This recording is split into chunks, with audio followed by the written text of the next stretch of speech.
Berdasarkan hasil survei nasional pengalaman hidup anak dan remaja yang dilakukan Kementerian Pemberdayaan Perempuan dan Perlindungan Anak Kemen PPPA, sebanyak 66,6% anak laki-laki dan 62,3% anak perempuan di Indonesia telah menyaksikan konten pornografi melalui media daring atau online, di mana menurut Kepala Biro Hukum dan Humas Kemen PPPA bahwa 80% kekerasan seksual terjadi akibat mudahnya akses pornografi.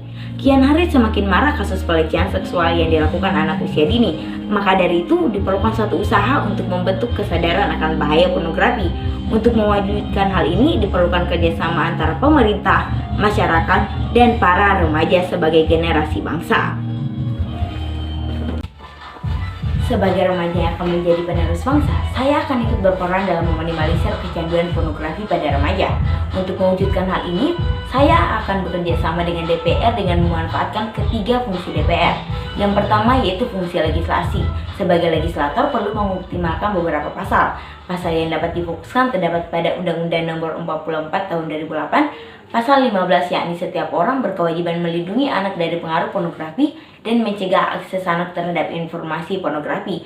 Begitupun dengan pasal 17 dan pasal 20 tentang pemerintah dan masyarakat wajib melakukan pencegahan, pembuatan, penyebarluasan, dan penggunaan pornografi. Hal yang dapat dilakukan yaitu pemerintah dapat bekerja sama dengan Kemdikbud dan Kemenkes untuk melakukan edukasi bahaya pornografi di lingkungan sekolah. Edukasi pada sarana digital dapat dimanfaatkan oleh pemerintah dengan bekerja sama dengan Kominfo dan beberapa aplikasi yang sering digunakan remaja untuk mensosialisasikan tentang bahaya pornografi. Khusus untuk iklan di TV, pemerintah dapat bekerja sama dengan KPI untuk membuat iklan edukasi yang akan dimunculkan di siaran TV. Yang terpenting yaitu bekerja sama dengan Kominfo untuk memblokir situs pornografi. Yang kedua yaitu fungsi anggaran.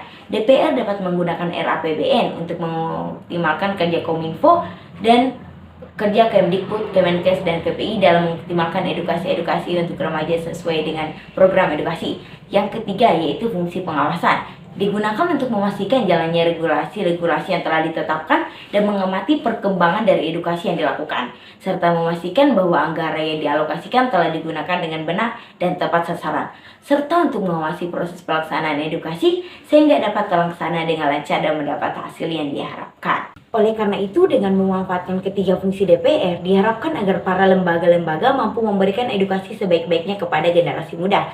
Setelah diterapkannya edukasi ini, peran remaja yakni dengan lebih sadar akan bahaya pornografi, sekaligus mampu menjadi peer educator bagi teman sebaya agar menghindari konten pornografi untuk terciptanya masyarakat yang aman dari pelecehan seksual akibat konten pornografi.